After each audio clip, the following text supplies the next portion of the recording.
Russia has until Friday to make a peace deal or face more sanction pressure from the United States. What leverage might we have? Joining me now to discuss the latest developments in studio, John Sitlides, geopolitical strategist and former consultant at the State Department. John, great to have you back with us. Great to be with you, Steve. It's really nice having you in studio, by the way. John, Trump's envoy and personal friend Steve Witkoff is making his way to Moscow. He's given Russia until Friday to strike a deal, Trump has. Do you think there's any chance that this might work out?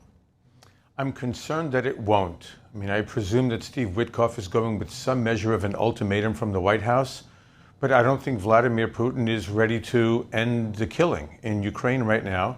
He's made very clear for quite some time that he is not interested in a ceasefire, which he considers an opportunity for Ukraine to refresh its troops, get some rest, rearm, and then come back with a stronger offensive against Russian forces. So Ukraine wants a ceasefire. Trump certainly wants a ceasefire, but Vladimir Putin has a very different outcome. And so I'm not sure that Witkoff is going to be able to succeed. John, why do you think that is? Why do you think past talks have failed?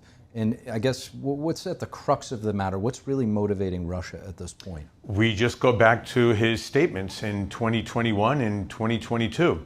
He doesn't consider Ukraine to be an actual sovereign nation state, simply the lesser ethnic and religious kin of the Russian people. I think he realizes that he's not going to be able to destroy Ukraine itself, but I think he's determined to leave it as effectively a rump state. We don't know to what extent this summer offensive will continue with significant slaughter of the Ukrainian people over the next 5-6 weeks, and maybe by September, October, when weather conditions on the ground change in Ukraine, it's more difficult for armor to move forward. Then maybe Putin will say, okay, I've made more territorial gains. I'm sort of exhausting Ukraine's forces. Keep in mind that Putin has been able to conscript fresh forces from central and eastern Russia, giving them $30,000, $40,000, $50,000 per family, which is a fortune for these poverty-stricken Russians. Whereas Ukraine is running out of men. The average age of the Ukrainian soldiers is about 43, 44 years old. The U.S. has provided no new weapons to speak of since the last Biden deal in early 2024, and Europe is trying to arm Ukraine, but it really doesn't have the kind of inventory that only Washington can provide. Now, John, if there is ultimately no deal, Russia does face more U.S. pressure. Trump's also hitting India with what they call secondary tariffs, which will ultimately curb business with Russia, perhaps. Will those secondary tariffs hit harder than the primaries?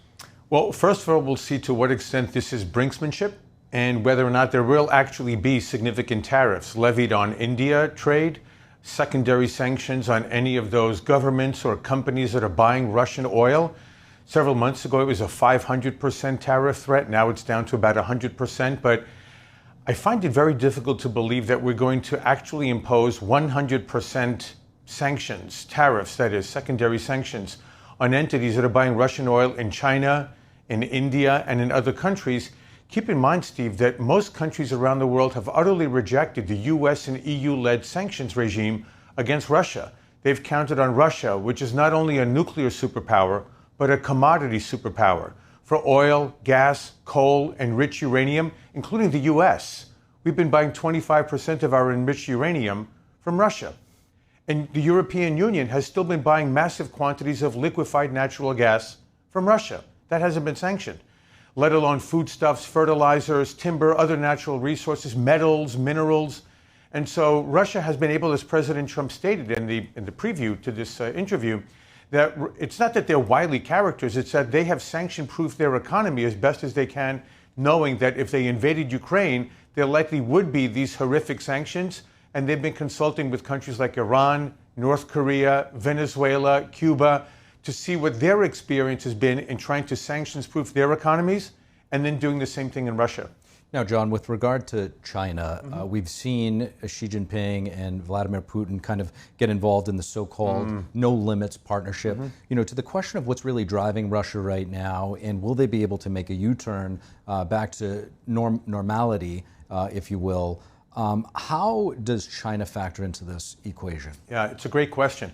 I think one of the things that we have to keep in mind, whatever the foreign policy issue is coming out of the White House, the grand prize, or the grand bargain in Trump's mind, I think, is to eventually de-risk the American economy from the Chinese economy on the most sensitive sectors, national defense and security, medical well-being, health equipment and the like, but especially the strategic competition that we just heard President Trump speak about a few weeks ago with the need for AI dominance and AI supremacy in the 21st century.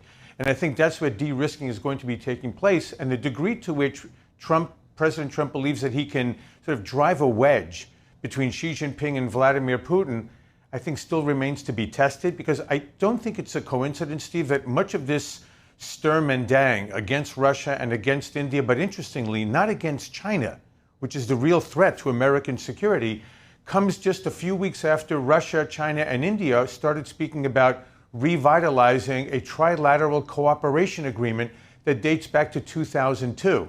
So we also have to be careful that we don't drive India into the arms of both China and Russia when we're supposedly trying to drive Russia away from China and, of course, keep that wedge that has been in place between China and India. But now we may see a warming of relations between Beijing and Delhi. So there's just a trilemma of foreign policy challenges to deal with on the Asian continent. Certainly a complicated situation. Indeed. The EU just paused tariffs on the United States for 6 months. What does that signal, and where do you think the deal with Europe is heading? Yeah, well, I think there's been tremendous criticism inside the European Union against clearly EU Commissioner, or European Commission President Ursula von der Leyen, and the trade representative for Brussels, in the belief that the EU really did not negotiate the best deal for its member countries. But I think the problem really is fundamental to the EU's composition. There's 27 member countries that can't agree on trade relations within the bloc. Many of these countries have their own dual sectors. They have tariffs and non-tariff barriers within the European Union. They were never going to come to agreement on a trade agreement with President Trump. But I think we have the general outline that was announced a week or so ago, but we won't have the specifics for quite some time. And I think the EU finds itself, frankly, in a weaker position. They see that President Trump really has significant leverage and he's willing to exploit it and to exercise it against the EU. So I think it's been basically a major concession by Brussels towards Washington. Look to see, especially on areas like distilled spirits, maybe some loosening of steel and aluminum tariffs, automotive imports and the like. So I think they're hoping for some breathing room, see how the Trump administration works at trade agreements with China, India potentially, and other countries, and then see where the EU can potentially better its position, but it looks like it's going to be a doubtful proposition right now. Certainly appears as though President Trump is approaching these trade deals with the now or never mentality. John Sitlides, really appreciate your perspective. Thank you for having me. Thank you.